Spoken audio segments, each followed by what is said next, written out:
Яг энэ системийн эсрэг ярьдаг бүх хүмүүсийг дандаа устгахсаар ирсэн. Усаар маш ажиллах юм тий.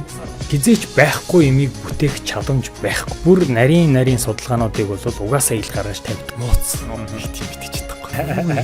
Энийг ерөөсөө анх удаага л ярьж байна. Дүүн шуудлах үнцээрээр горч. Бид нэр сүнс хүний биетэй юм. Ер нь эцсийн зорилго нь системээрээ ерөөсөө эрүүл болгох зорилгогүй. Бүгд ингээ хор хийдэг. Хор үйлдвэрлэдэг. Наач яваар байгаа. Бид нар бол тэгээд тулаа болцсон тийм. Манай ертөнц бол хизээ нэг байсан ертөнцийн л ер нь бол тусгал юм шүү дээ. Өөр нэг хэлбэрээс энэ хэлбэр рүү ороод ирсэн байна. Дахиад өөр хэлбэр дээр очих юм.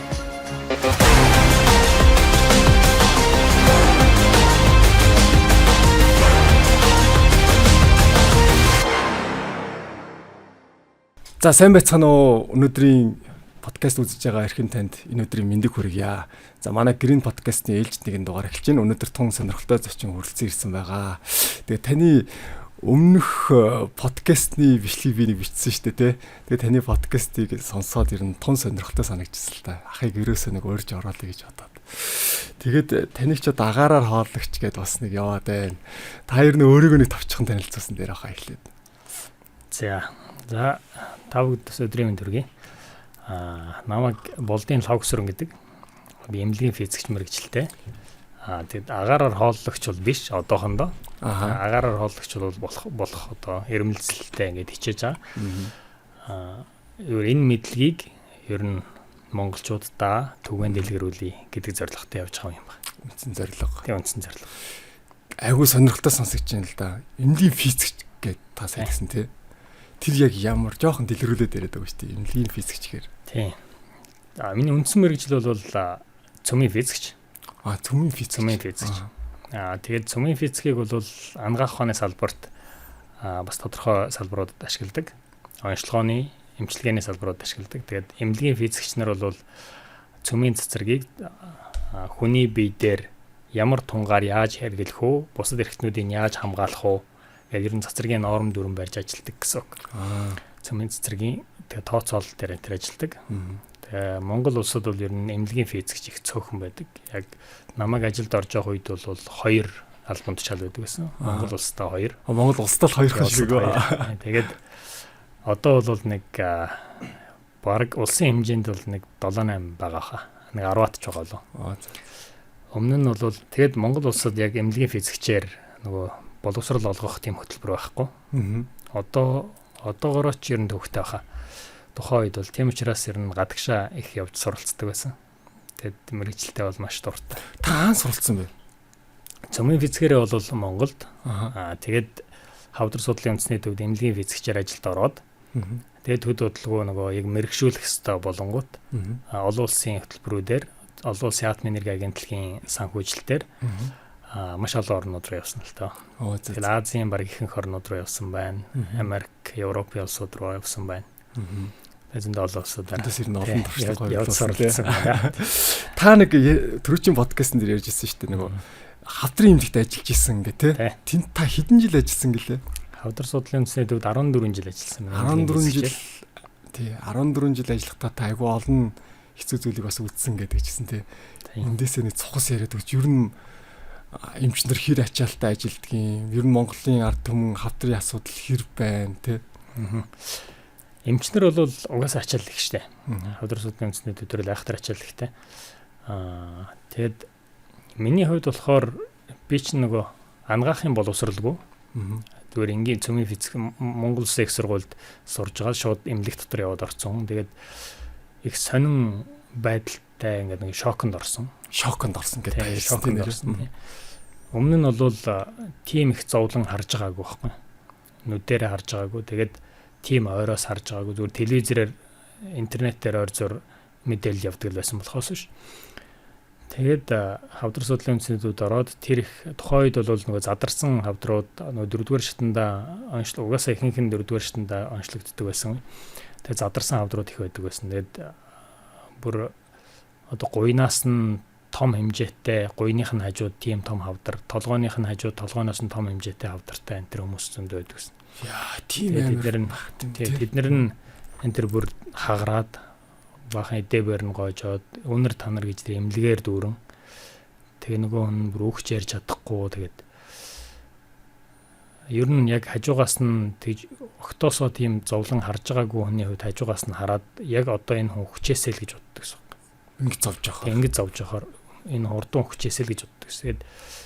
Тэгээд тийм хүмүүсийг хараад бүр шокнд орсон. Тэгэл яагаад ийм их зовлон, яагаад энэ их хавдар ингэж ингэтлэн том ургаад ингэж хагарч бариад ингэж балиар өнөртэй болоод ер нь яагаад ийм юм үүсдэм бол гэд ер нь хайж эхэлсэн л дээ. Яагаад хүмүүс ингэж их зовж байна? Тийм ер нь яагаад хүмүүс ингэж их зовоод байгаа?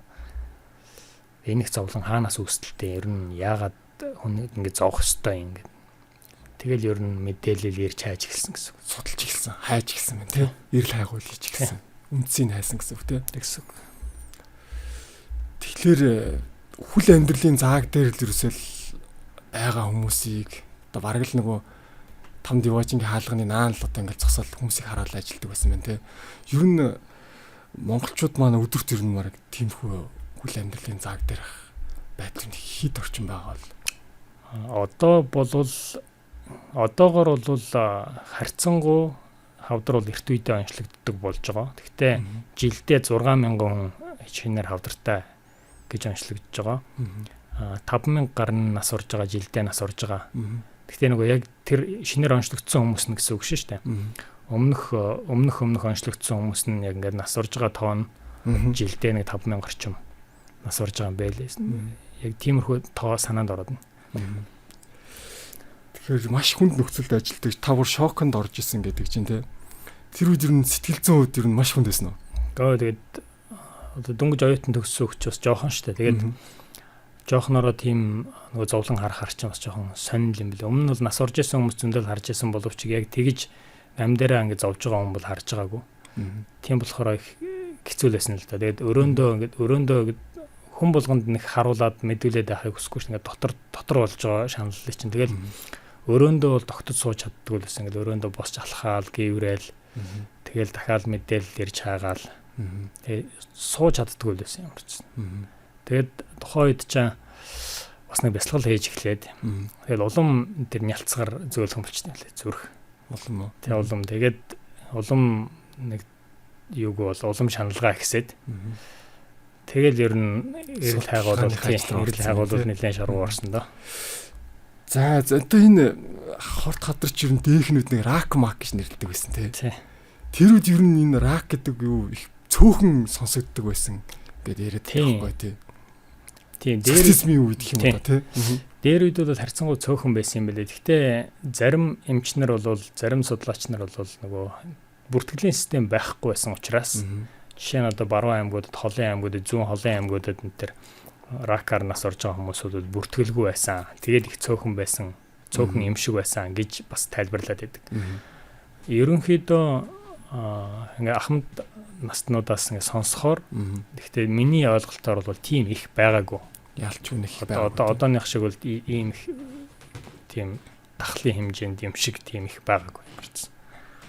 Одоо бүр нэг тахлын хэмжээ шиг маш их байна. Одоо бол гэр бүл болгоноос нэгээс илүү тоотой хүмүүс хавдраар өвдсөн байна. Хавдраар өвчлсөн, нас орсон байна.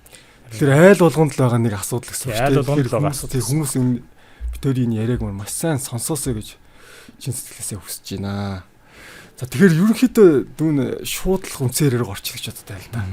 За та судалгаа хийлээ шүү дээ. За юунаас эхлэв? Энэ ер нь та бүр нэлээд том зургаар нь харсан юм байна гэж дүүн ойлгосон байхгүй. Тэр дээр ярин дээрс тий. Таныг ингээд яг эхнээс нэг яриад өгч чинь юунаас болж чинь. Тэгээд нөгөө нэг та нэг ингэж хэлжсэн шүү дээ. Ангаахын уг нь ингээд next level рүү орчихсон тий.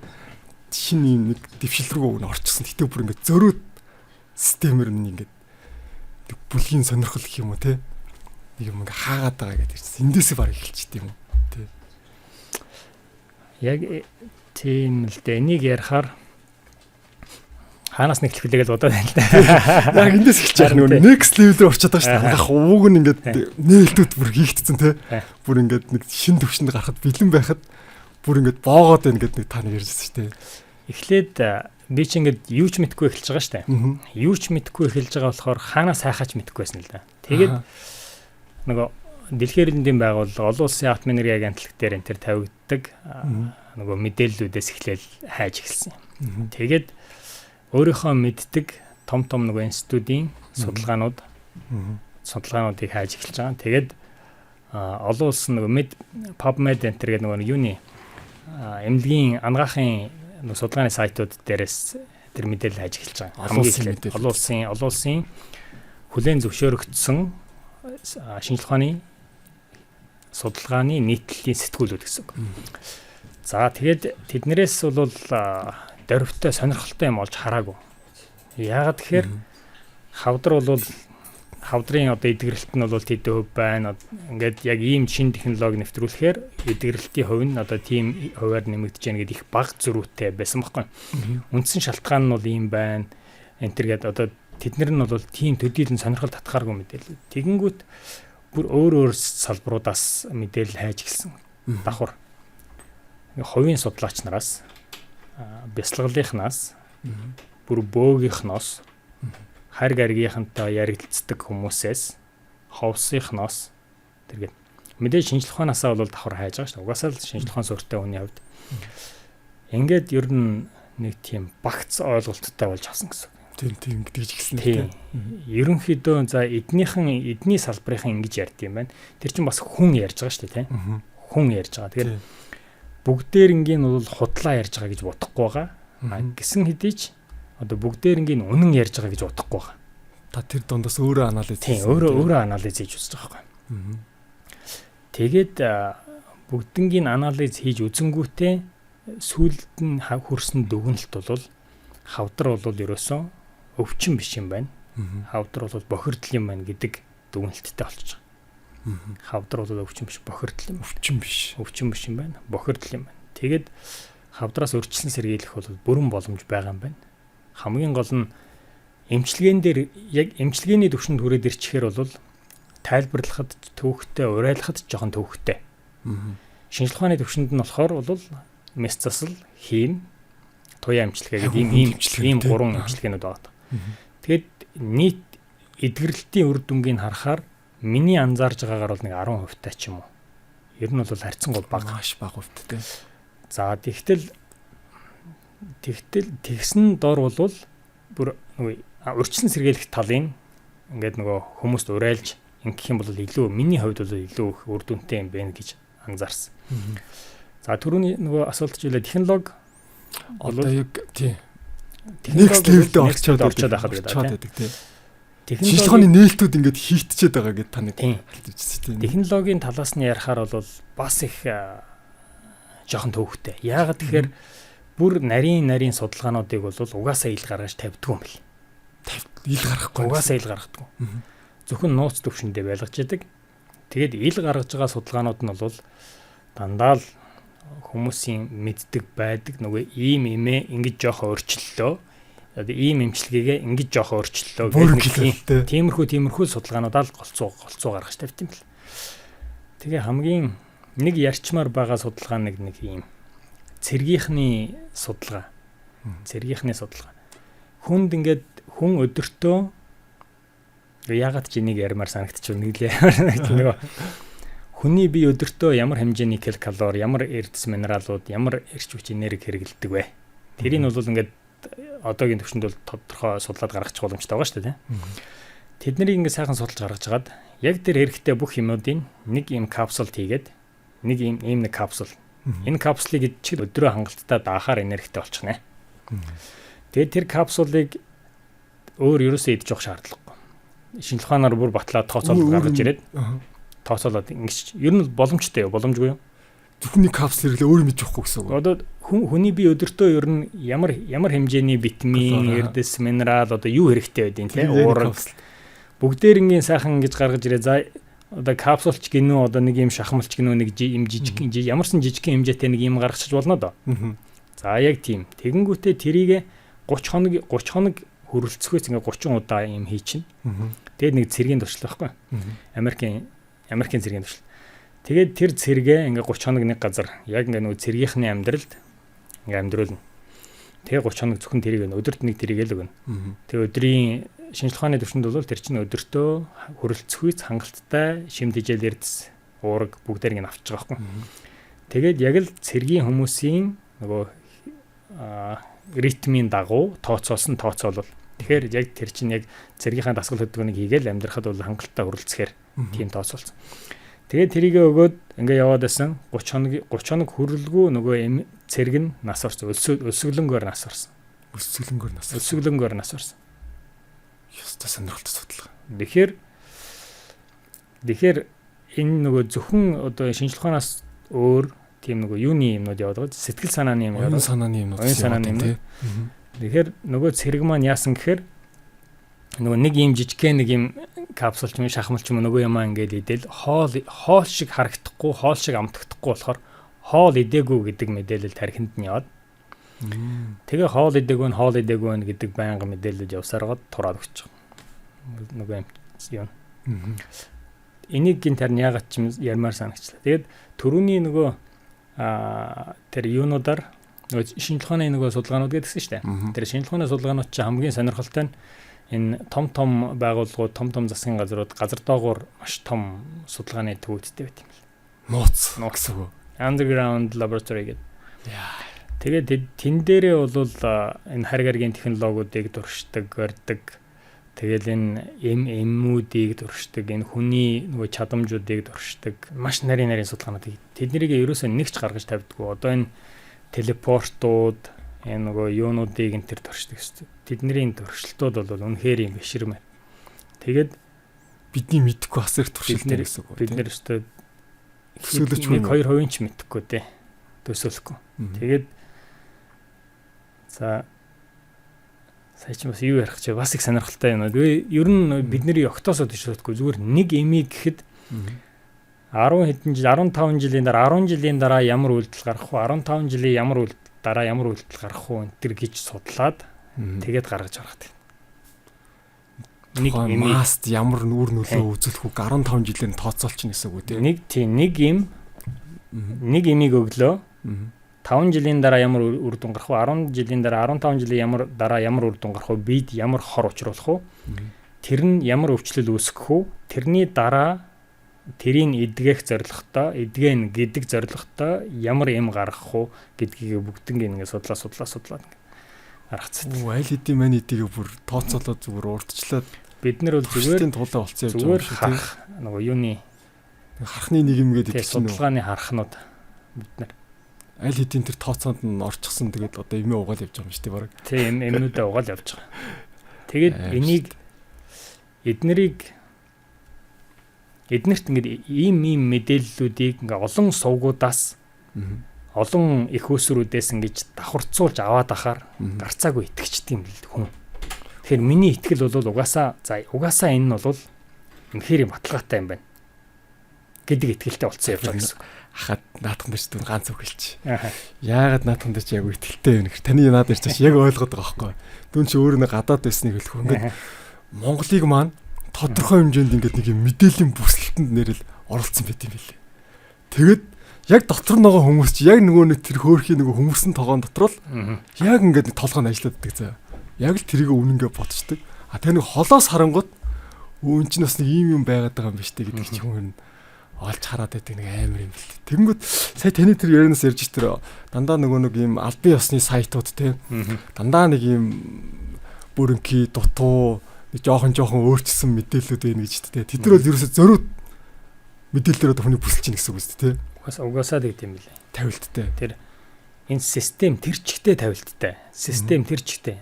Ингээд хамгийн эхлээд юунаас эхлэндэ? Боловсрлоос эхэлнэ. Боловсрлын систем, энэ сургуулиудын систем. Харахад бүгдээрээ яг ингээд боловсрал олгоод байгаа юм шиг харагдаж байгаа. Мөртлөнгөөсөө бүр нөгөө том зургаар нь харахаар бүгд ингээд боол бүтээдэг. Өөр зэрэгтэй. Боол бүтээдэг. Тэгээд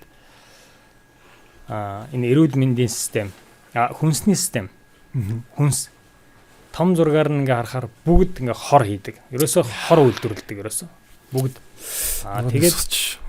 Тэгээд эрүүл мэндийн системээр би нөгөө тухайлан эмнэлэг, тухайлан эмчнэр ерөөсөө ярьдаггүй. Тухайлан эмчнэр бол үнэхээр нөгөө сэтгэлтэй. Би тэрийг олон жил харсан учраас. Системээрээ ерөөсөө эрүүл болгох зорилгогүй хүнийг системээр энэ хэвлэл мэдээлэл ерөөсөө хүнийг энэ нөгөө ухаалаг сэхэл энэ нөгөө хайрцагнаасаа гаргах юм ерөөсөө зориггүй. Бүр кадр хооронд нь хүртэл далд ухамсарыг харанхуй байлгах тийм нөгөө нууц кадрууд оруулж гисэн тэр үт юм л шин. Тэр шүү дээ. Энгийн нүдээр бол тийм нөгөө харах боломжгүй шүү дээ. Ялангуяа манай мэрэгжлийн салбарч тэр их сайн мэднэ. Ер нь бол мэддэг байлаа. Үгүй хаан тийм. Тэгээд энэ мөнгө санхүү ерөөсөө ухаан сөхөөгүй ингээл зөвхөн ажил өр зээл тэрийг нь бодуулахаас өөр ямар ч одоо юугүй өөр хайрцагнаасаа гадуур сэтгэх боломжгүй болгоод ингээд энэ бүгдийг ингээд санаатаагаар яг ингэж зохион байгуулад зөвхөн ингээд лабораторийн харах шиг хүн төрөлхтнийг ингэж байлгах зорилготой юм. Тэрнээс гадна энэ нэг матриц энэ AI hologram одоо бол бүр галзуурч байна тий. Энэ бол энэ нөгөө бидний мэддэг AI биш шүү дээ. Биш үү? Бидний мэддэг AI биш. Энэ чинь хүүхдийн тоглоом. Цэцэрлэгийн хүүхдийн тоглоом. Тэрнээс авцсан нь бидний AI. Тэсэлгүй. Би яг саний тэр хүнсний тухай та нэг ярьж штэ тий. Зөвхөн л битэн зөрөөсөн тусдаа хүнс хэрэгэлцэн тий.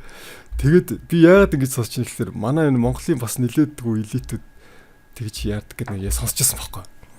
Гадаадаас хүнсээ авдаг гинэ. Зөвхөн юм бүр тусгай онгоцоор ер нь хоол хүнс нь ирдэг гинэ.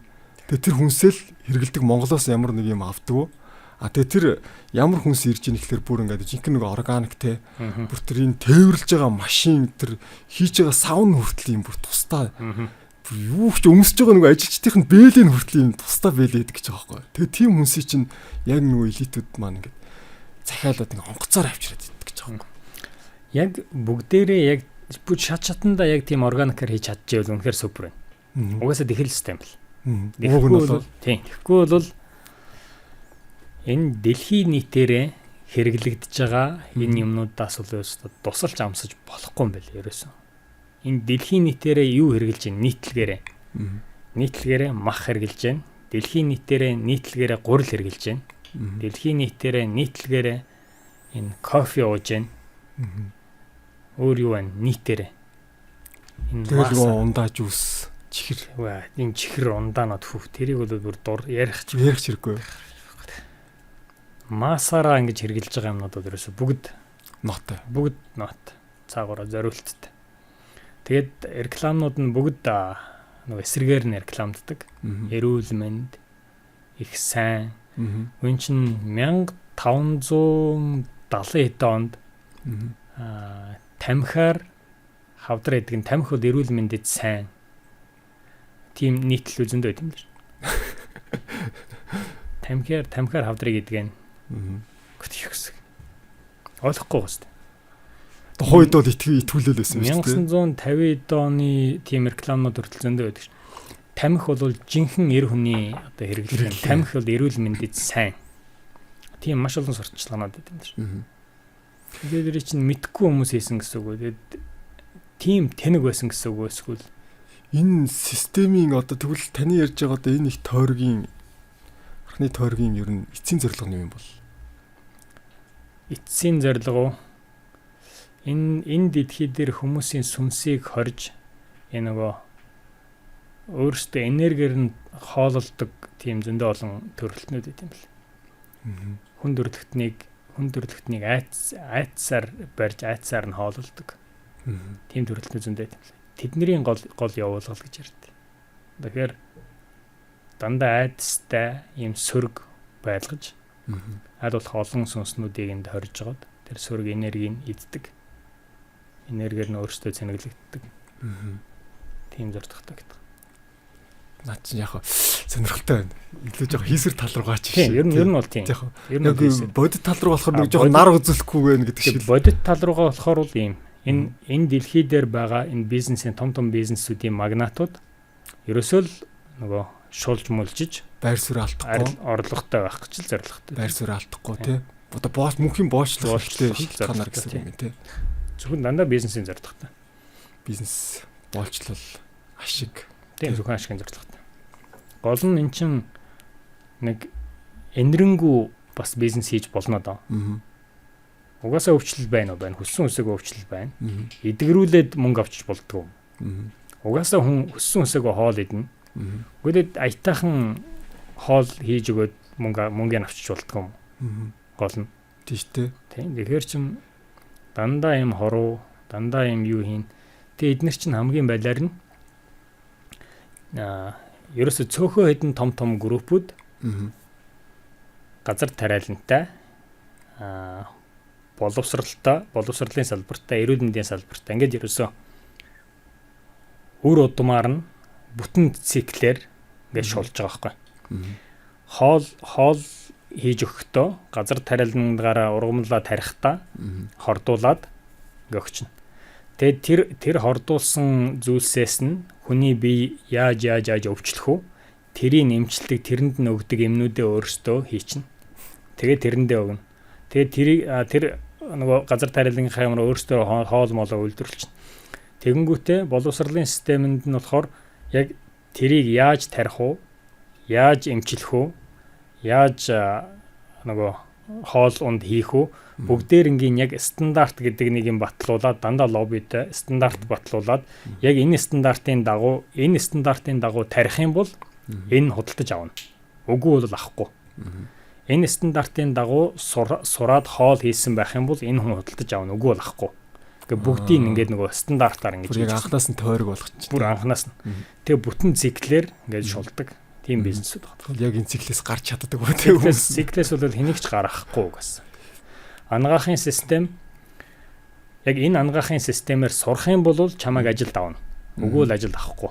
Тэр систем нь ямар юм гэхээр том зургаар нь харахаар ингээд бүх эрхтнүүдийг тусад нь судалсан байх хэвээр. Бүтнээр нь ер нь судалж болохгүй. Хүний биеийг цогцоор нь судалж болохгүй. Хүний биеийн зүрхийн дангаар нь аваад тавьчихаар ажиллах юм уу? Хүний биеийн бөөрийн дангаар нь аваад тавьчихаар ажиллах юм уу? Тэгээ бөөрийн дангаар нь судлуулад яаж байгаа. Ер нь санаатаагаар хийсэн систем юм билээ ерөөс. Одоо энэ тойргоос энэ одоо харахны тойргоос гарах гэж оролцсон эрдэмтэн судлаач үнийг хэлсэн гадаадын нөгөө мундгууд бас байгалах та тэрд маань ер нь хувь тавилан яаж ирсэн та нэг яриад өгч.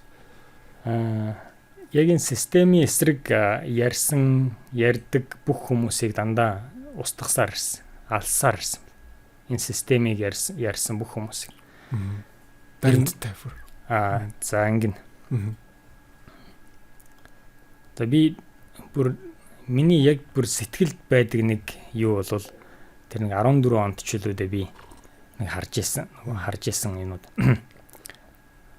Нөгөө би чи ихэнхдээ нөгөө юуны талаар энергийн талаар нөгөө технологийн талаар сонирхдаг байсан учраас тэр чиглэлийн эрдэмтдүүдийг ингээд нөгөө устгацсан байсанд нь харамсаад байдаг гэсэн юм байна. Жишээ нь тэр нөгөө Стенли Майер гэдэг юуны усаар машин явуулдаг эрдэмтэн 1996 онд зохион бүтээгч 1996 усаар машин ажиллах юм тий. Усаар машиныг ажилуулдаг тийм нөгөө технологи гаргаад өөрөө туршиж үзээд энэ болдсон байна гэд Америкийн нөгөө хамгийн том сонинд нийтлүүлсэн чинь ер нь шууд тэр даруйд нөгөө хүмүүсийг худлаа юу яалаа гэж шоронгоос юу цагдаагаас хорж барьж хориод худлаа мэдээлэл тараалаа гэд. Тэгээд 1998 онд шууд нас орсон байхгүй. Очир бүтээлгээр энэ бүр маш том технологи бүгд. Тийм усаар машин явуулна. Дэлхийн хүн амын хэдэн хувь нь халуун дулаан газар амьдэрдэг. Тэгээд усаар машин явуулах хэрэгтэй юм уу хэрэггүй юм уу? Хүн дөрлөгтөнд. Хамгийн хэрэгтэй шүү дээ. Тэгтэл тэр дүүн яг яриг тасч доожлоор эргэлзэхгүй байна. Яг тэгэхээр Tesla ч нөгөө нэг бензин машинууд ч өстө божигнуулж явах үед цэглэхэн машиныг бодож олоо тухайн үед Tesla ч бүр зовоож исэн юм билээ шүү дээ. Одоо энийг бол залуучууд маш их мэддэг юм билээ. Тэр яг энтэй адилхан бас процесс давдаг чинь тий. Угаасаа тий бүх салбарт байгаа. Howard Johnson гээд эрдэмтэн соронзон хөдөлгөөр зохион бүтээсэн. 100 гаруй жилийн өмнө. Тэ байхгүй. Howard Johnson.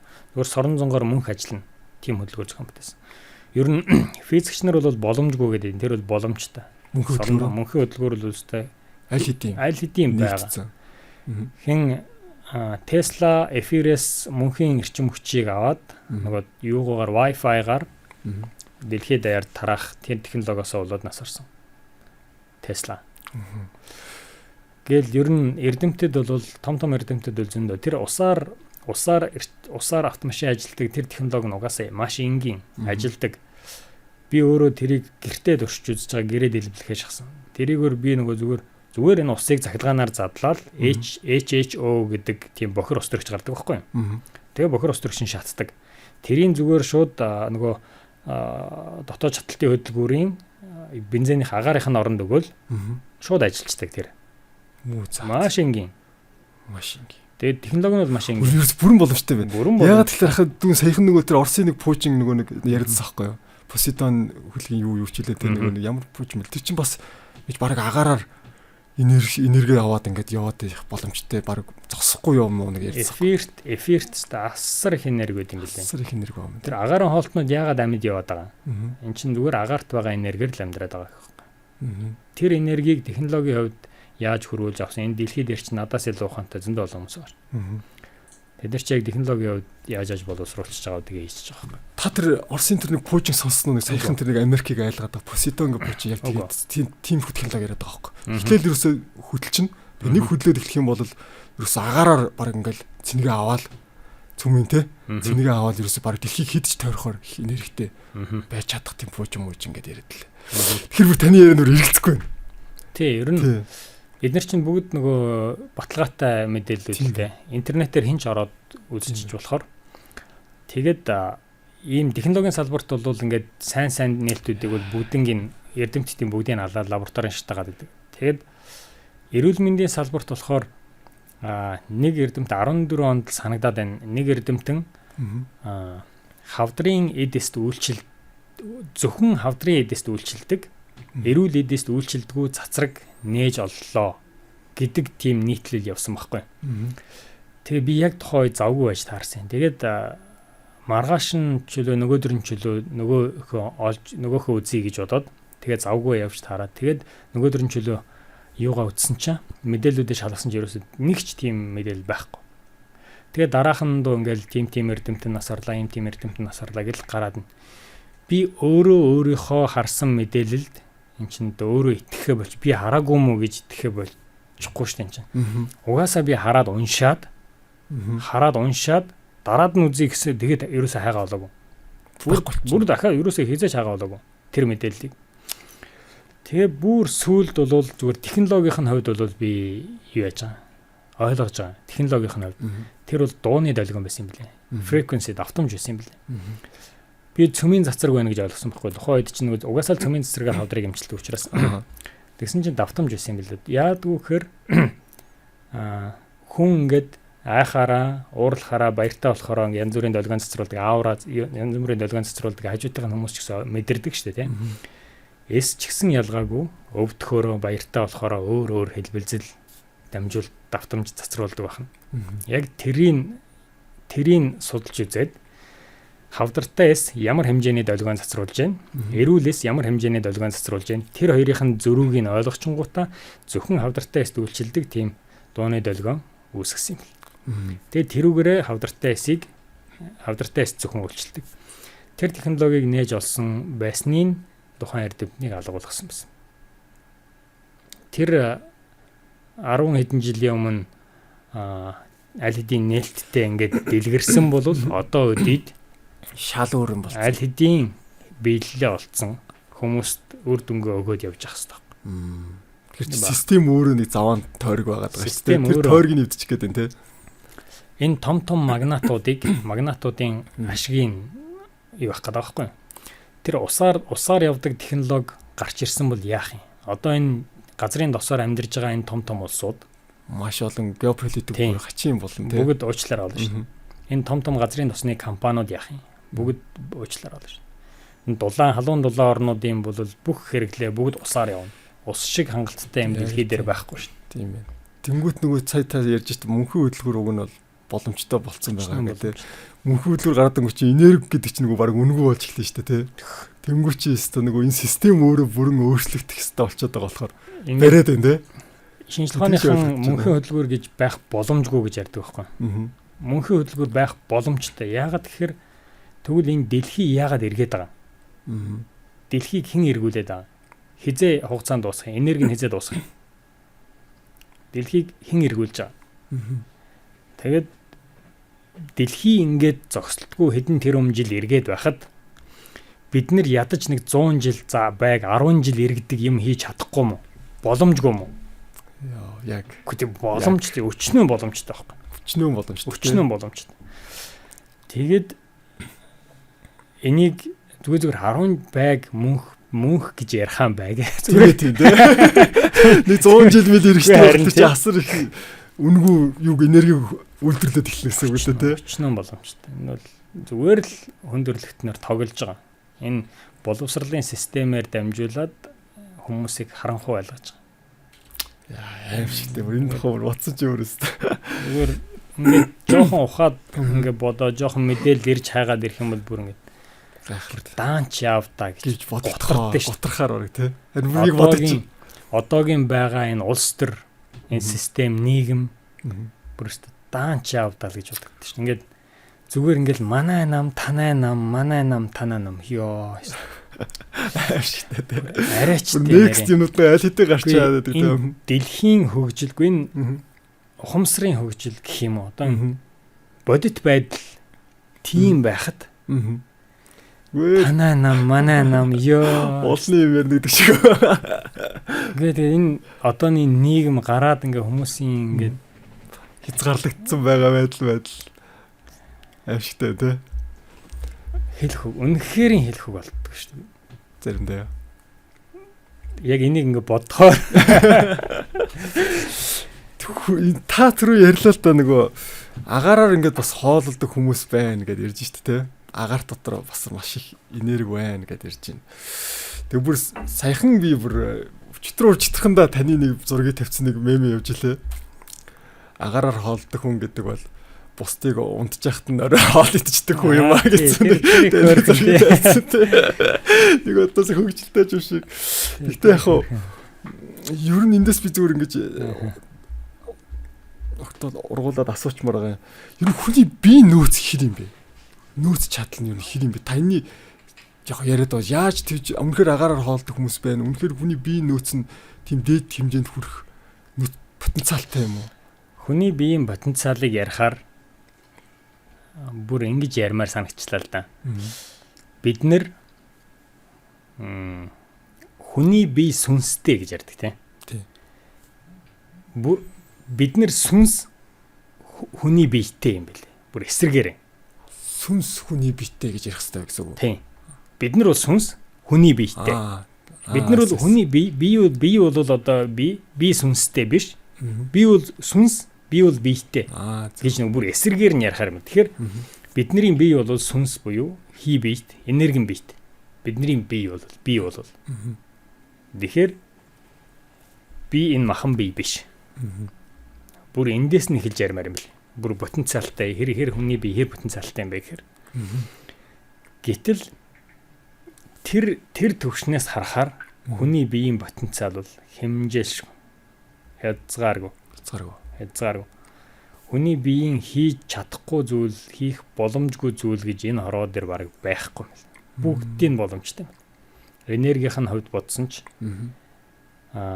иш үзүүлэгч гэж ярьдаг энэ шидтнүүдийн хийж ирсэн зүйлсүүдийг бодсон ч хүн болгон баг ярьдаг хин нэг бид бүгдийн өвөө эмээ нарын хин нэг нь тэр нөгөө бороо хариулдаг хүмүүс байсан, гутал нь ордгоо хан нэвтэлдэг хүмүүс байсан. Тэр хэдмэгдүүлэлтийн үеэр хин нэгнийх нь өвөө эмээ нар нь буудаадч өвөө нарын буудаадч бууны суманд оногддгоо буцаад гараад ирсэн энэ төр гэл.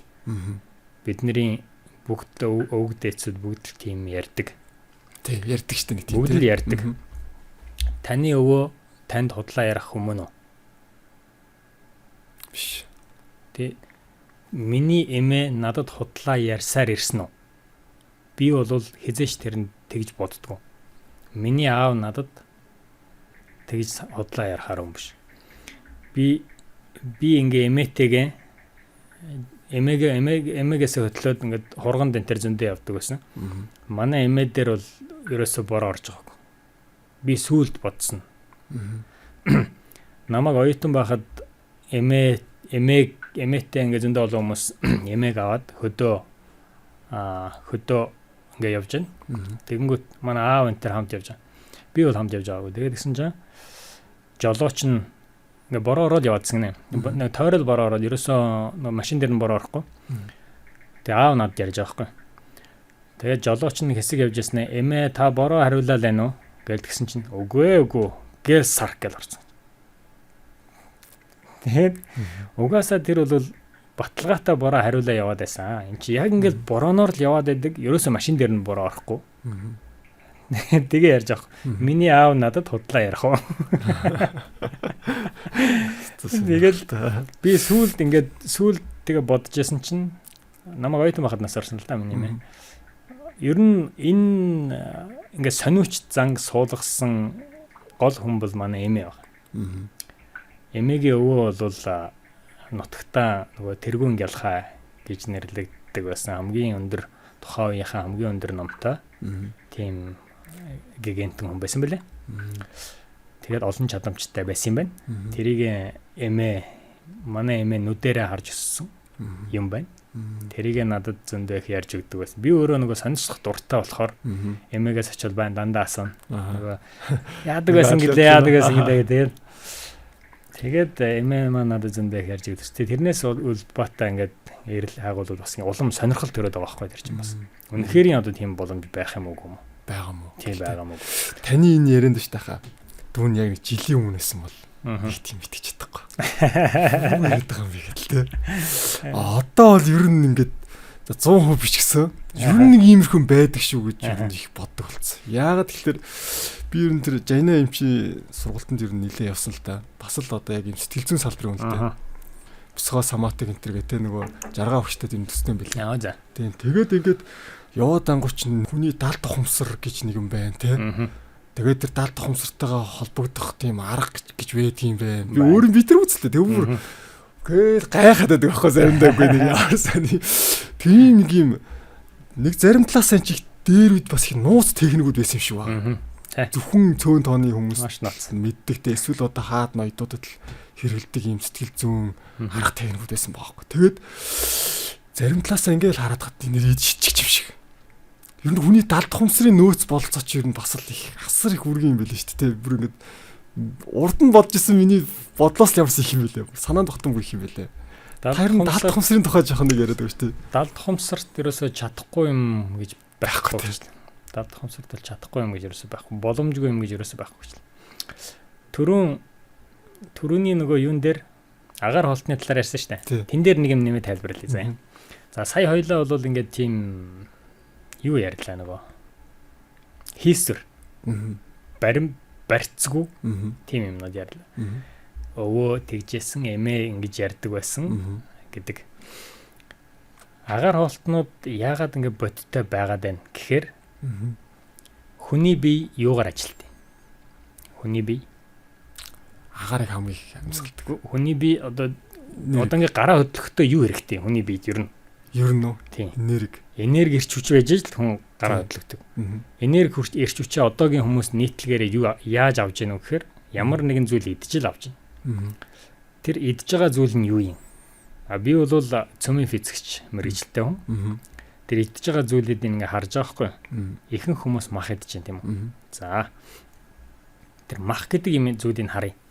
Мах гэдэг зүйлийг ингээд микроскопоор цөмөрөө ингээд томруулаад харах юм бол EDS гэж явсаар байгаа молекулууд гэж явсаар байгаа элементүүд гарч ирж байна.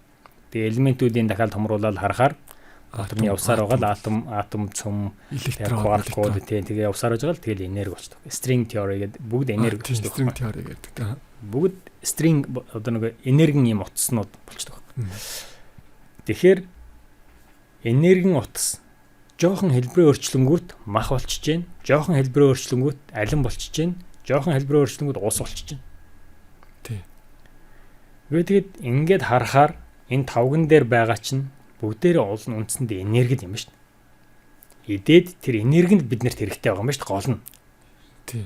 Тэгтэл бид нэр тэр энергийг заавал тэр нэг үхрийг алаад тэгээд тэр цусночтой нутгалдаад тэгээд тэрийг бас нэг чанж болгоно барина гэд тэгээд амандаа хийгээд тэгээд нэг сэтгэлээ нэг жоохон тайтгаруулсан маягтай болоод тэгээд ходоод нь ажиллах гэж ходоод нь боловсруулах гэж бөөн зовоод Тэгж явуулж байгаа тийм олон процессор дамжуулж агаад нэг энерги ирчүүж олж аваад тэгээ бие хөдөлгөх ер нь шаардлага байгаа юм.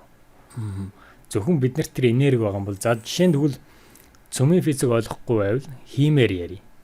Тэр махан дотор ямар элементүүд байгаа. Тэд нар чинь энэ агаарт ер нь ямар элементүүд байгаа. Хүний биед яг ямар элементүүд хэрэгтэй байдیں۔ Тэгээ тэд нар яг агаарт бүгдээрээ байждаг. Гол нь уурга гэж ярьж байна. Уургийн молекулын бүтцийг харахаар тэр нөгөө ус төрөгч, хүчит төрөгч, азот бүгд агаарт байдаг шин. Бүгд. Тэгээ хүний бие бол маш ухаалаг систем юм билээ. Яагаад ухаалаг юм гэхээр 95%, 98% далд хумсар удирддаг. Бид нар зөвхөн гараа хөдлөхгүй юу гэдгийг л удирддаг. Яаж хөдлөх үү гэдгийг бид нар мэддэггүй. Нарийн төвшний мэддэггүй тийм. Зүгээр гараа ингэж хөдлөгийг л гэж мэдж байгаа болохоос биш.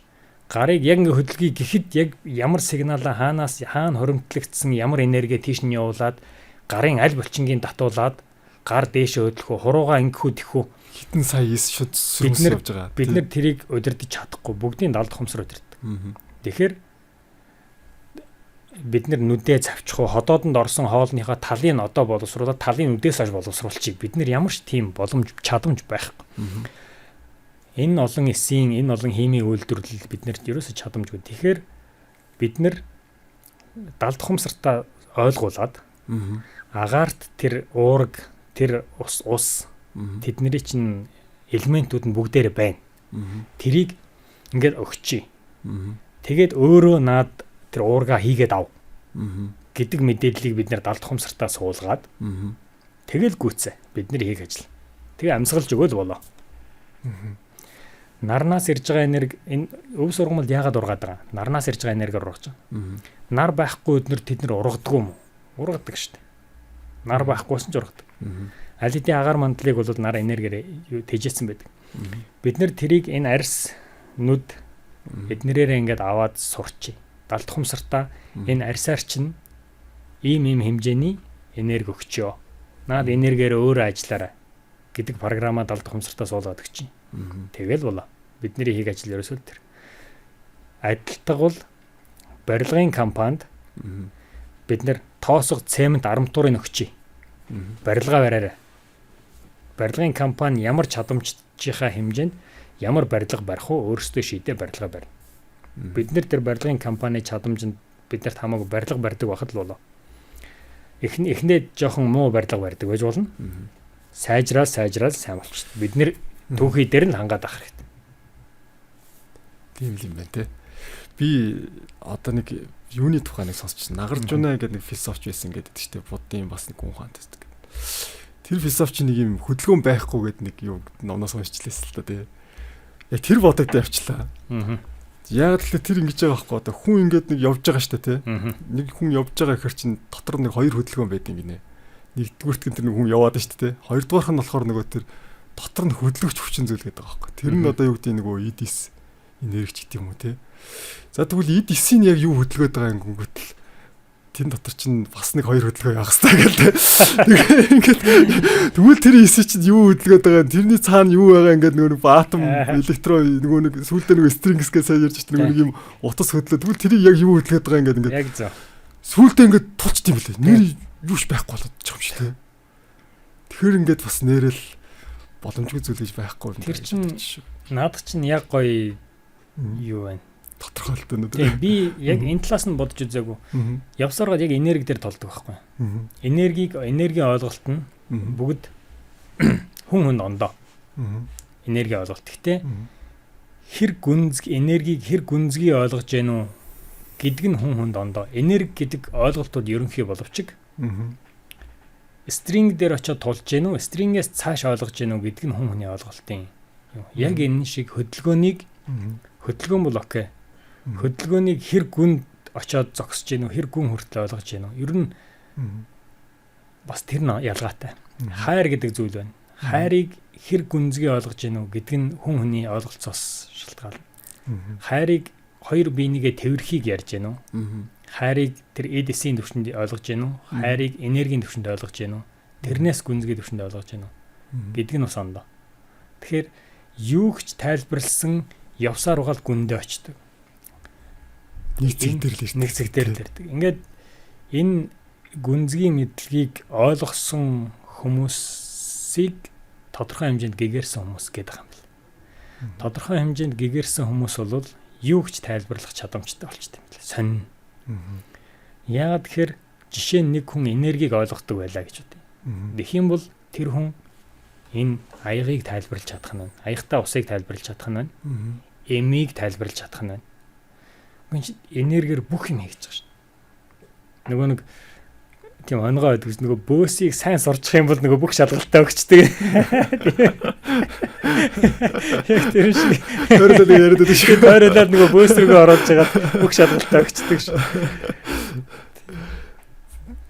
Ер нь бол боломжгүй зүйл байхгүй мэн гэдэгт бол эсвэл маш ихээр нь эвлэрээд байгаа. Ер нь бол нууцлаг арга техник бидний мэдхгүй нөгөө нэг заримдаа нэг үлгэр домор шиг сонсогдоод байдаг юмнууд чинь ер нь сүүлийн үед чинь хажууханд ирсэн юм байна гэдгийг сүүлийн их ухаарад байгаа. Сүүлийн үед тун анзаарж байгаа бах те.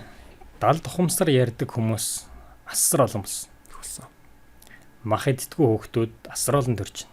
Цаанаас. Би хэлээгүй, та хэлээгүй шүү дээ. Бити махад гэж хэлээгүй. Тэр хүүхдүүд мах гэж юу гэдгийг ч мэдэхгүй, ойлгохгүй. Тэгтэл мах идтгүү. Хин хэлсэн. Хин ч хэлээгүй шүү дээ. Цаанаас л тэгээд байгаа шүү дээ. Яагаад гэж байгаа? Энэ дэлхий угаасаа л өөрчлөгдөд байгаа. Дэлхийн хэлбэлзэл өөрчлөгдөд байгаа. Хэлбэлзлийн хүүхдүүд хамгийн их бурханлаг байдаг гэдэг те. Хүүхдүүд өөрийнхоороо цаад зөн совингороо хүүхдүүд үйлдэл хийдэг. Зөн совингороо махыг идэггүй тийм үйлдэлүүд цаанаасаа явж байгаа байхгүй. Цаанаасаа хүмүүс цаанаасаа гэж юу гэсэн үг ингэж яриад байгаа. Энэ оршихугаас тийм болж байгаа. Яг бүр цаанаасаа гэд их усэр асуугаад байгаа юм. Галактикийн холбооноос тийм үйлдэлүүд хийгдэж байгаа юм байна. Тэгээд галактикт итгэхгүй л яах юм? Окей, цаанаасаа гэж ярих хэрэгтэй. Би энэ сэтгэл зүйн эмчилгээ 70 тухамсартай холбогдох техник ингээд цаашаа ингээд яваалахаар угаасаа нэг юм философи юм руу л яваад орчт юм билээ ерөөсөө. Эцээ оршихуй гэж юу юм гэдэг баг юм асуулт руу яваад орчдөг юм билээ л дээ. Яг хүмүүс хамгийн ойрхон тайлбарлаж болох нь философи гэж яриад байгаа. Философи. Эн чин явж байгаад яг л энерги рүү очиж ерөөсөө энерги. Эцсийн зэг нь бол ерөөсөө энерги байхгүй. Хөдөлгөж хүч гэж юм. Бүх зүйл энерги дээр очиж байна. Энергийг тайлбарладаг нь бол квант физик гэх байна. Нөгөө талаас нь бол философи байна. Бүгдээрээ явсаар байж байгаа л нэг зэгтэл очиж. Тийм л. Тэрийг нь бол энерги гэж тайлбарлав. За ста сонирхолтой яриаг өнөөдөр өрнүүлж чадлаа тий. Энэ хоёлыг яриа бараг нэг цаг төгсөж явах шиг байна тий. За тэгээд танд хэлээгүй үлдсэн хэлхийг хүссэн үг байвал та хэлээд нэг хоёлын төрлөө гэсэн. Тэр огт хөдөлгөөнгүй гэдэг чинь бүр бид нар тэр чигтээ энэ матриц тэр чигтээ энэ AI тэр чигтээ холограм юм бэлээ. Холограм дотроо бид нар огтоосоо хөдөлдөг юм байна. Бүр сонин. Бид нар Америк руу явлаа. За.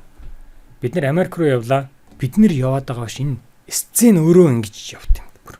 Юу наач яваа авир болголтой. За.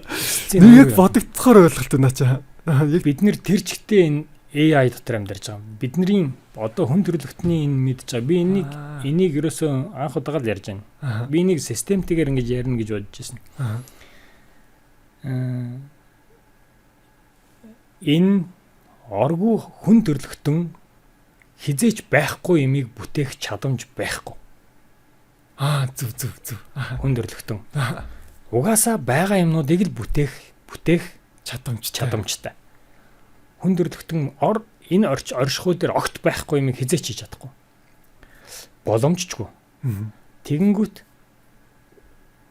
энэ дээрээс юу ярих гэж байна вэ гэхээр яаж ярих вэ гэж бодоод байна. Саний надад тэр юу бүр ямар аимшигтай санагдав. Нэр бид нар хөдөлдгөө эргэн тойронд яг холограм ингээд хөдлөөд байгаа гэдэг бүр ёо яг орж ин. Хүн төрөлхтний AI хийсэн байна. AI хийсэн байна.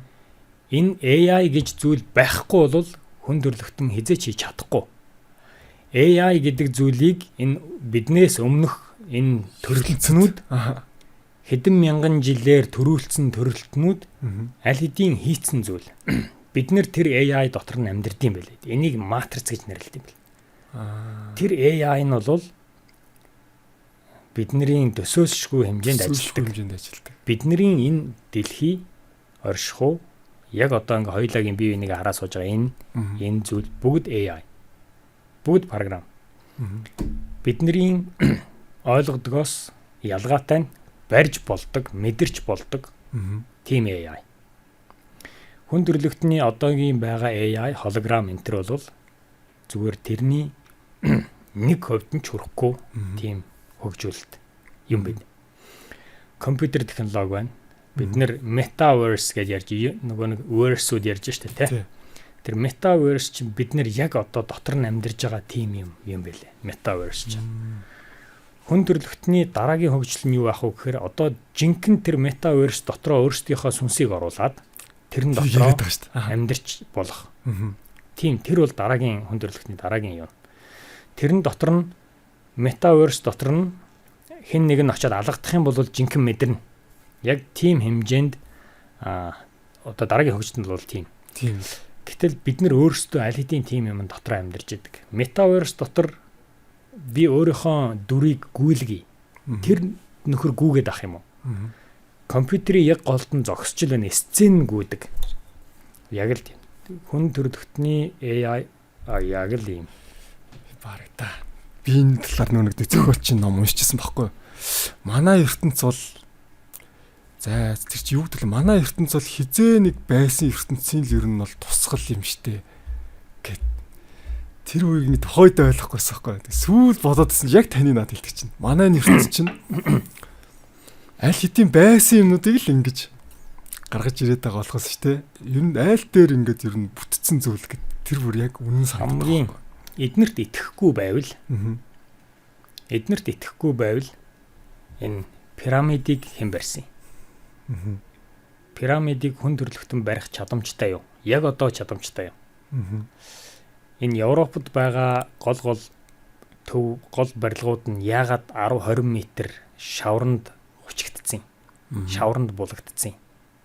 20 метр. Хэн болцсон? Яагаад хэн ч ярихгүй байгаа? Тэр энтхэгт байгаа тэр энтхэгийн дээлид байгаа тэр төмөр баг нь 1600 жилийн настай. Төмөр баг нь. Тэр яагаад зэврэхгүй байгаа одоо хүртэл 1600 жил шүү дээ. Тэрний металлын найрлагын харахаар хүн төрөлхтөн одоо ч бараг тэгж найруулж чадхааргүй тийм металлын найрлагатай байна гэж. Энтхэгт байгаа Кайласа гэдэг сүм. Тэ? Дээр би ярьсан. Тэрийг лазер технологиор одоо ч хийхэд хэцүү юм байна гэж. Том хадан уулыг ухаад сүм болгосон байна. Тэрийг хэн барьсан? Хүн төрөлхтөн одоогийн технологиороо хийж чадахгүй юмнууд өчнөө байна. Гэхдээ тэгээд хэн хийчээд тэгээ яагаад ярихгүй байгаа юм бэ? Яагаад яриулахгүй байгаа юм бэ? Одоо пирамидын доор чинь нэг асар том бас нэг байгууламж байна гэдээ бас л нэг тийм 3 жилийн өмнө 2 жилийн өмнө л би пост оруулж ирсэн өөрийнхөө юм дээр. Пирамидын нууц удахгүй ил болно гэдэг. Тэгээд ноднон билүү дээ. Пирамид ил болсон ш. Пирамидын доор нь тэр чинь тэтэл бас нуугаад байгаа юм шүү те. 600 эдэн метр өндөр багнууд байна. Энэ чинь эрчим хүчний байгууламж байна штэ гэдэг. Тэр чинь пирамид чинь бунхан гэж нэрлж маш олон жил ирлээ штэ. Хүн төрөлхтөнд тайлбарлаж ирлээ штэ. Түүх бол тийм юм а гэж. Тэгтэл одоо бол эрчим хүчний байгууламж юм байна болсон. Зөвхөн багнууд нь 600 эдэн метрийн өндөр юм байна. Тэгэхээр нийтдээ тэр чинь 800-900 метрийн өндөр байгууламж болчихж байгаа байхгүй. Тэгээ 2000 манай эртний өмнөх 2600 жилийн өмнө гэхээр нийтдээ 5000 жилийн өмнө баригдсан байгууламж байхгүй. 5000 жилийн өмнө бол хүн төрөлхтөн чулуун зэвсгийн үе байхгүй. Хүрэл зэвсгийн үе байхгүй. Хүрэл зэвсгийн үед ямар багцтай байсан гэхээр мод үзүүрт нь нэг тийм нэг жоохон төмөр зүгцэн те. Тэр үеийн хүмүүс тэр том байгууламж, тэр том чулууг ингэж дөрүүлжиж зүсээд дээш нь өргөж давхарлах, тэр 8-900 м өндөр давхарлах ямар ч боломжгүй шүү дээ. Ямар ч чадамж, ямар ч боломж, яаж ч болоод боломжгүй. За баярлалаа. Тэгээ өнөөдөр хүрэлцэн гэрч сонирхолтой яриа олныг өрнөсөнд баярлалаа. Ялангуяа надад тэр юу бол үнэхээр сонирхолтой санагдлаа. Холограм гүгээд байгаа те бид нар яг хөдөлгөөн хийхгүй байгаа. За тэгээ давхар ертөнцид үүсэх боломжтой те бүр энэ нүр одоо ч ингээд яриад байгаа л та хэл мэдээлэр те бидний одоо оюун ухаанаа хиймэл ертөнцөөр оруулах боломжтой байгаа энэ төр гэдэл үнэхээр их олон сонирхолтой яриг өрнүүллээ. Зарим яриг гоё амсуулаад орхилоод магадгүй дараа бас өргөжлүүлээд ярих боломжтой шүү гэж хэлмээрэн таныг бас дахин өрөх боломж байгаа. За тэгээд хүрэлцэн ирсэнд маш их баярлалаа хаа. Тий. За яллаа. Тэгээд хамгийн гол нь эднэрийг яагаад яриад байгаа юм бэ гэдэг чинь яагаад хүнд хэрэгтэй ч юм шиг хэрэггүй ч юм шиг яагаад ийм юмнууд яриад байгаа юм бэ гэхээр хитрхи их мунхарлаасаа ингээд гараасаа яг зөв. Ерөнхий энэ дэлхий дээр юу болоод байгаа биднээс энэ бид хүн гэдэг чи ер нь ямар зоригтой юм бэ? Яагаад энд байгаа? Биднээс энэ бүх болж байгаа процессуудыг яагаад нуусаар ирсэн? Бид нар ер нь ямар зоригтой юм бэ? Гэдгийг жоохон бодоосоо ойлгоосоо энэ их одоо мал амтныг бити алаасаа гэж л бодоод байгаа. Хамгийн гол одоо санаа зовоод байгаа юм. Тийм учраас нэг хүн ч гэсэн ойлгоод ядаж энэ их олон малыг алахгүйгээр өөрсдөө зовж ээж дахиж өөр амтныг зовоохгүйгээр энэ үнэхээр энэ дэлхий дээр болоод байгаа процессуудыг нэг ойлгоод нөгөө эерэг чиглэлтэй яваасаа л гэж бодож хамгийн гол. За бүгдэнд нь амжилт. За баярлалаа.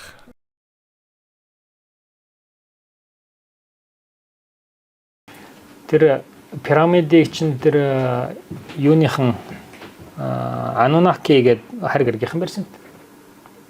Пирамидыг Анунаки. Тэр хар гэргийн талаар бас нэлийн яасна ах юм баригдсан төсөл бас нэ. Гүү тэгэл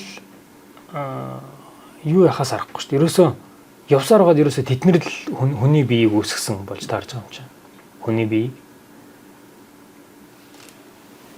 Homo erectus гэдэг хүнд өрст бичнээс хар гэргийнхэн 250 мянган жилийн өмнө ер нь 500 мянган жилийн өмнө ирсэн юм байлээ. Анунаки гэдэг хар гэргийнхэн. Тэд нэр өөрсдийнх нь гариг нь оддын дайнаас болоод агаар мандал найхтар сүйдээд тэгээд юу цуглуулах гэж агаар мандлаа засах эрдэс минералууд хайж явсан юм. Тэдний гол төвхийд нь алт юм бэл.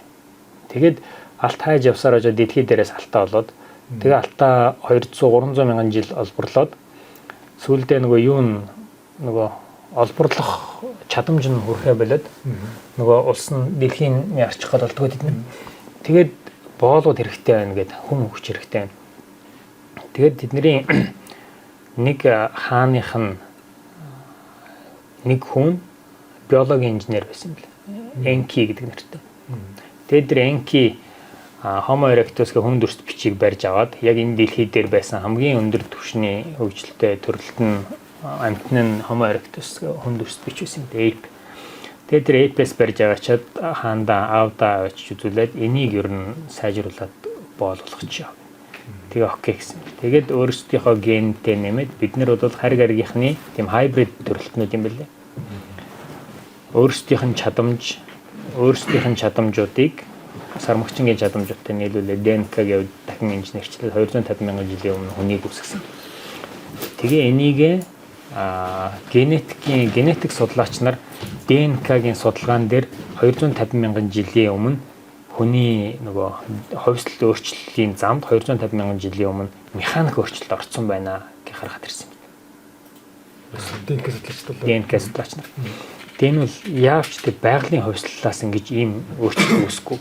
Тэр нь батлагдсан. Тэгээд ийм мэдээллүүд юунд байдгүй гэхээр тэр эртний чулуун бичээсүүд дээр дандаа тэднийг тайлдаг археологч нар эднэрийг тайлж гаргаж ирсэн гэж. Давхар хэн баталдаггүй гэхээр хар гаргийнхантай холбогддог хүмүүс бөөнөр энтер эднэрийг ярьж. Монголын бөөнөр бол ярьдаг. Ихэвчлэн хар гаргийнхан судалдаг, хар гаргийнхантай холбогддог, чаналын хийдэг гэдэг хүмүүс байдаг. Яг бөөнөр шиг онгод нь ороод ярьдаг гэдэг шиг. Тийм хүмүүс бүр онсор өдрүүд нь хүртэл таардаг. Тэдний ярьж байгаа үзэх юм бол өөр газрын улсууд өөр хүмүүс ярьж байгаа шүү дээ. Нөгөө талаас нь археологч нар ярьж байгаа шүү дээ. Яг тарж дээ. Итгэхгүй байхын арга. Тэр би харин тэр юг сонсч байсан л да тэр нөгөө хувьслаа гэд тэ тэр чи юу ч л одоогийн сарамгчгууд яагаад хүн болохгүй вэ? Тэ. Энд чинь яг хувьслаараа бол эн чинь яг ингээл хүн болоод явж байгаа яг хүн болцсон гоё хүн болоод гоё амьдарч байгаа. Тэгэл тэдний яг араарынх нь яг ингээл яг хүн болоод ингээл орж ирээл ах хэрэгтэй шүү. Би нэг тийм сонсчихсан хувьслаа гэд хүний тарих тэр чи хэдэн мянган жилийн өмнө их томорсон гэсэн чи тэ. Тэгэж томрох ямар ч шаардлага байхгүй. Ягаад тэгэхээр ой мод байхгүй боллоо гэд тэр тал гарчлаа гэд тэ. Тархин тэгж томрох боломж. History гэдэг үг чинь өөрөө тэр хүний ярьсан өгүүлэл гэдэг his story. Гэт story гэдэг чинь зүгээр тийм нөгөө өрнөл яриа шүү дээ. Тэгээд тэр хүний ярьсан яриа гэдэг үг чинь history юм байна шүү. Тэгээд тэр хариг аргийнхны тэр Энкигийн дараагийнх нь нөлөө хүн төрлөختөнд ийм боловсрал олгож энэ тэр юу асан юм бэл. Тэгээд тэр нөхрийн ярьсан яриа нь түүх болж үлдсэн. Библийг бичүүлж барьсан ерөөс тоглоом. Библиэл дээр гардаг Эдений цэцэрлэгт хүрээлэн чинь тэр хүн төрлөختнүүдийг хооронд нь эвцэлдүүлдэг лаборатори байсан. Бурхны орн л таа мөн. Тэд нар чинь бол бурхтууд тодорхой хэмжээний бурхтууд харигэргийнхэн тэд нар чинь маш өндөр түвшинтэй. Тодорхой хэмжээний бурхтууд зөв. Бурхны байгуулсан цэцэрлэг зөв. Гэхдээ харигэргийнхэн. Тийм л юм те. Нэг оршихуул байна л да те. Одоо манайс ч гэсэн нэг таархан нэг хідөө бүстэр чинь манайс ч бурхан болох шүү дээ. Яг ол юм зааж өгөөл те. Тэ компьютер ирчихсэн те. Бид нэр AI хийсэн байна. Тэгээ яг бодоод байгаа байхгүй. Нэрэл байглаас нэг байгалийн шалгарлаар эволюцээр явж исэн нөхдөс үлдээ AI хийсэн явна гэдэг чинь өөрөө тийм сонин ойлголт байгаа байхгүй логик тий.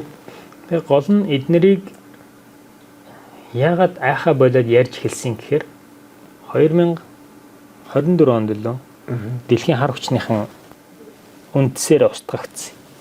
24 онд уу? 24 онд байна. Юу болоод гисэн юм бол энэ эерэг хүчнийхэн бүр 23 онд ч л 22 онд ч л эерэг хүчнийхэн тэрчгтэй бүр энэ бүр дийл болохоо байлаа гэдэг. Маш өндрийг аваад маш өндрөөс нөгөөдөл чинь юунуудыг жормолж гисэн. Тэгээд энэ тэрнээс хойш энэ эерэг юм ярьж байгаа хүмүүсийг оролдохгүй. Оролдохгүй, суураар оролдохгүй болсон. Сайн одоо нээлт хийж байгаа хүмүүсийг алахгүй. Чадахгүй. Цаанаас хамгаалтдаг. Тэнгүү за одоо ярьж эхэлье. Тэгэхгүй бол би ч хинж биш. Би жишээ нь мах болохгүй байна гэхэлэр мах юм гэсэн яах юм. Хаан хямныхан яах юм. Уучлаарай. Махны бизнес ч юм уу хэдэн ченжнэр яах юм. Хин нэг нь ингээл эвгүй шүү. Эвгүй те яг ирчиг аваад ирлээ. Эвгүй те. Тийм шүү дээ. Яг ирчиг аваад. Одоо бол ямар ч байсан эерэг юм ярьж байгаа хүмүүсийг цаанаас нь хамгаалж байгаа. Цаанаасаа гэж яриад бас цаанаас хамгаалж байгаа. Тийм болохоор итгэлтэй ярьж байгаа. Түүнээс бол надаас өөр махны талаар ингэж зоригтой ярьж байгаа хүмүүс байхгүй. Хүн төрлөختөнд одоо гоё эхэлж байгаа шүү дээ. Хүн төрлөختний ер нь хамгийн болохгүй хүнс бол мах юм бэл. Би энэ махны салбарт ажиллаж байгаа хүмүүстэй би ямар ч тийм дайсгансан шөргөөцөлтөн зүйл байхгүй. Хамгийн гол нь энэ суураараа буруу юм а гэдгийг л яриад байгаа. Хүн төрлөختөн за зөвхөн Монгол улстай яриа те. Монгол улсын хэдэн хувь нь буддын шашинтай байна вэ? Ихэнх нь буддын шашинтай байна. Хүлээн зөвшөөрж байна. За. Тэгэнгүүт буддын шашинд амьд амтан алах нүгэл. Тэгэд энэ олон лам нар байна. Буддын шашныг түгээн дэлгэрүүлж байгаа юм. Дэлгэрүүлж байна. Түгээн дэлгэрүүлэх ёстой. Дэлгэрүүлж байгаа. Тэгээ яагаад өөрөөсөө амтан алж идээд байгаа? Яагаад амтан алаад байгаа? Тэгээ амтан алж байгаа хүмүүст амтан алж болохгүй, амьд амтан алах ч болохгүй гэж яагаад хэлэхгүй байгаа юм? Бас их сонио. Тэгэд хэр их гажуудсан байна, хэр их одоо үнэн мөн чанараасаа хэр их гажуудсан байна гэдгийг л харуулдаг шин. Бүх хүнээс асууя. Амтан алах зөв буруу юу? Гүн жоохон хүүхэд явж байгаа шоргоолзон дээр гიშгэхээр бүх аав ээжнэр л хэлж байгаа шин. Бити амтан алаа. Амтан алах нүгэл. Тэгээ яагаад хонь алж идээд байгаа? Яагаад өхөр алж идээд байгаа? Хамгийн гол нь тийм нинжин сэтгэлгүй болцсон байхгүй. Бүр хүн төрлөختнийг бүр санаатаагаар тийм болгосон юм бэл. Хонь хургаа хайрладаг уу? Өхөр туглаа хайрладаг уу? Морь гүү унгаа хайрладаг уу? Бид нэр хараад хайрлж байгааг нь хардаг шин. Яаж хайрлж байна? Хонь бүр хургаа хайрлсандаа бүр хайрлаад дисгүй бүр чихийн бүр ингээд долоосороо бүр хэмэлцсэн байдаг шүү дээ. Тэгтлээ хайрладаг байгаа шин. Тэгтэл бид нэр тэр хайрлж байгааг нь харсаар байжээж ингээд чихэрч одоо бид нэр бүр тийм харгас төрөлтнүүд болсон байна. Хүн гэдэг юм тийм зүрх сэтгэлгүй.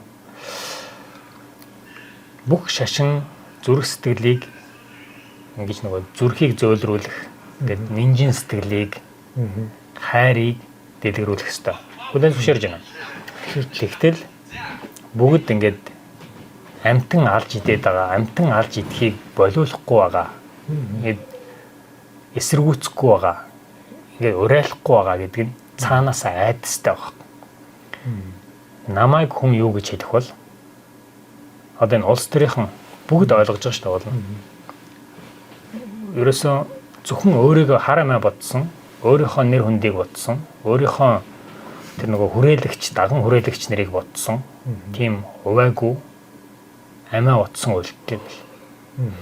Тухайн лам хүн та нар мах идэхэн болцгоо гэж хэлчүүл мах иддэг хүмүүс нь очихоо болчих гээд байна.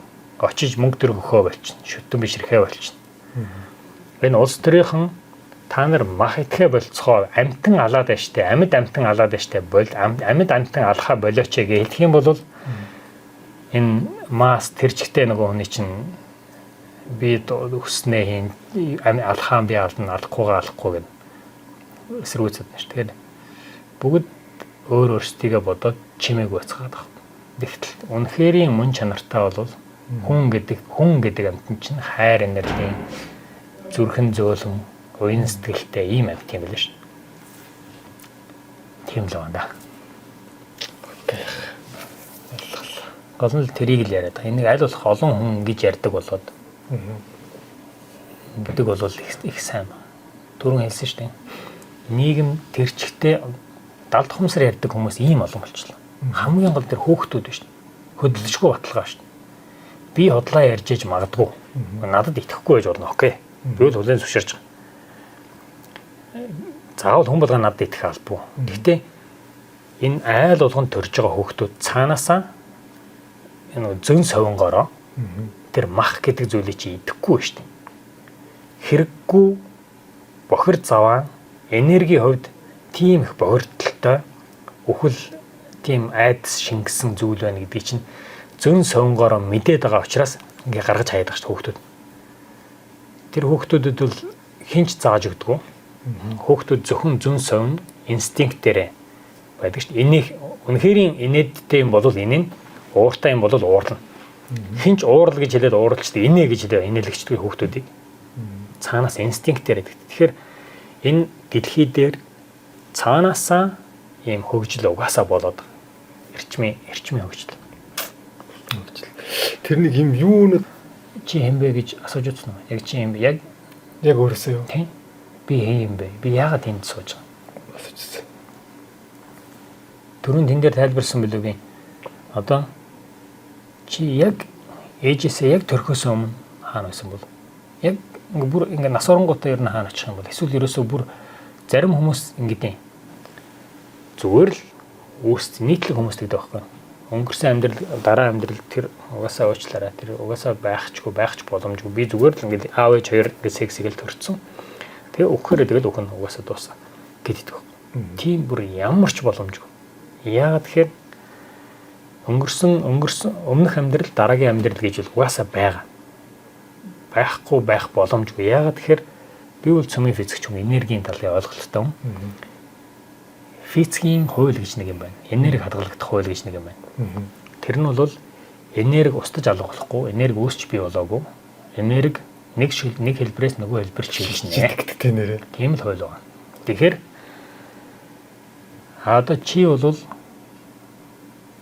нэг юм блэ? Ууган баяр гэж хэм бэ? Гингүүд ууган баяр бий байж тэгээ штэ. Тэгвэл наад би чин ууган баяр юм уу? На гарчин ууган баяр юм уу? Зүрхчин юм уу? Тархичин ууган баяр юм уу? За би ууган баяр байж тээ гэдэг шиг өдөөс тийм үү? Тэгвэл за би гэдэг чинь наад би чи юм уу? Бүхлээрээ юм уу? Тал нь юм уу? Хэсэг нь юм уу? Яг аль нь ууган баяр юм? Тархичин юм уу? Зүрхчин юм уу? Тархин дотор чинь бас байгаа шүү дээ. За тэгэхээр ууган баяр гэдэг нөхөр бол ганцхан юм мах биш. Мах яс цус биш. Ууган баяр гэдэг асар их мэдээлэл байгаа. Санах хаваад урсамж байна шүү дээ. Сэтгэл зүй байна, тий? Сэтгэл гихмчлэн тэгэхээр айгүй бол юм тий. Ганцхан харагдаж байгаа ч ууган баяр биш. За харагдаж байгааг нь аваад тавьчих. Харагдахгүй байгаа зүйлсүүд нь яах юм? Харагдаж байгаа зүйл чинь тэгвэл аав ээж чинь ингээд гаргаад өгсөн байг. Ингээд нас орох юм байна. Харагдахгүй байгаа чинь тэгээд хайчих юм. Тэгэхээр тэр чинь нэг энерги байна да, нэг ямар нэг юм байна да. Тэр нь ямар нэг юм чинь тэгвэл хайчих юм. Хаанаас ирсэн, хаашаа явах юм. Тэр чинь бол ингээд нэг хэлбэрээс нөгөө хэлбэр рүү шилжээд яваад байгаа юм чинь тэр ихгүй. Би чинь бол аав ээж чи үүсгэсэн юм байна. Идж байгаа юмнууд чинь юмнуудаараа томорсон юм байна. Бас л энерги яриад шүү дээ. Тэгээ явсаар байгаа хөрсөндөө шингэх юм байна. Ингээ хэлбэрээ ингээд шилжээ явах нь. Тэр харагдахгүй байгаа юм чинь яах юм? Нөгөө нэг асуулт нөөц. Тэр чинь өөр нэг хэлбэрээс энэ хэлбэр рүү ороод ирсэн байна. Дахиад өөр хэлбэр дээр очих нь. Тэр чинь тэгээ юу гэж тайлбарлах юм гэхээр наад энэ амьдралыг чинь энэ бие дотор чинь орж ирэхээс өмнө бас нэг хэлбэр байсан байх гэдэг. Дараад нь энэ биенээс ч гарахад дахиад нэг хэлбэрт орох ёстой байгааз хуулийн дагуу. Энерги хадгалагдах хуулийн дагуу. Тэгэхээр өнгөрсөн амьдралын тийм хувилбар яг тэрийг өнгөрсөн амьдрал гэж нэрлэнэ үү, өмнөх амьдрал юу гэж нэрлэнэ үү надад хамаагүй. Ямар нэгэн тийм хувилбар байх нь. Тэгээд шилжиж орж ирсэн байна. Дахиад өөр нэг хувилбар руу очих нь. Хөдлөшгүй. Өнгөрсөн амьдрал, дараагийн амьдрал гэдэг нь байгаа. Тэр нь бол хөдлөшгүй хуулийн дагуу. Энергийнхаа хуулийн дагуу тийм. Энергийнхаа хуулийн дагуу. Тэгэхээр бити ингэж тэнэглээд зөвхөн би нэг л амьдрна. Юу ч хийсэн яадیں۔ Хэнийг ч алсан яад, ямар ч амтныг алж идсэн яадیں۔ Тэр гэж бити тэгж тэнэглээл гэж бод. Ганцхан амьдрах юм чинь гэдэг. Ганцхан амьдрах юм чинь тэр. Стодлоогүй. Оочна. Тийм ганцхан амьдрна гэдэг хүмүүс бүрс хамгийн өөдгөө хүмүүс. Энэ дэлхий дээрх бүр хамгийн өөдгөө хүмүүс. Ягаад тэгэхээр тэр хүн ганцхан амьдрал эрт өгөхөд өгөхөөр тэр аав ээж нар нь ойр дотных нь хамгийн их шаналж байгаа байхгүй. Ганцхан амьдрал нь юу ч хийсэн яадیں۔ Гэдэг хүмүүс хамгийн их бохирдолтой, хамгийн их ингэ бие бодохгүй. Мэдээж бид нэр маргааш юу болохыг мэдэхгүй. Таач мэдэхгүй, би ч мэдэхгүй. Маргааш юу болох? Маргааш нэг хөлмөлөө гимтээчих юм уу, өвчин тусах юм уу, эсвэл сайхан амьдрах юм уу, амжилтанд хүрэх юм уу, шууд гэгэрчих юм уу? Таач мэдэхгүй, би ч мэдэхгүй. Тэгтээ хоёулаа юу мэдхийн гэхээр өнөөдөр ядаж биеэ бохирдуулахгүй байх юм бол, бие оюун санаагаа бохирдуулахгүй байх юм бол маргааш арай дээр байна гэдэг нь бол баталгаатай. Ямар ч үс арай дээр байна. Маргааш юу байх болохыг мэдэхгүй учраас өнөөдөртөө ядаж